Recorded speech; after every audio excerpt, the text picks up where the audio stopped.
অনেক সময় সপ্তাহে একবার নখ কাটলেও নখ সামান্য বড় হয়, ওজুর সময় কি নখের নিচে পানি পৌঁছাতে হবে?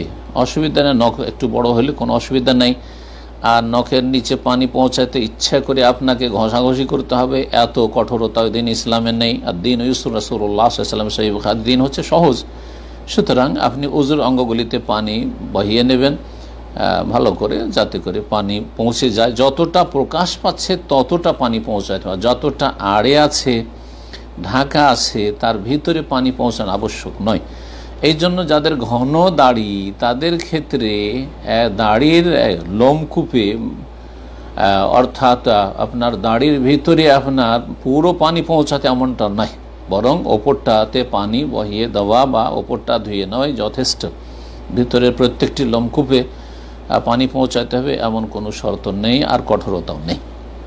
পক্ষান্তরে যাদের পাতলা দাড়ি ফাঁকা ফাঁকা হয়ে আছে আর তার লক্ষণ হচ্ছে যে দেখা যাচ্ছে দাড়ির ফাঁক ফাঁক দিয়ে চামড়া দেখা যাচ্ছে মুখের দাড়ির নিচে, তাহলে আপনার দাড়ির নিচ পর্যন্ত পানি পৌঁছাতে হবে। ঠিক ওই রকমই নখের বিষয়টি ধরে নেবেন।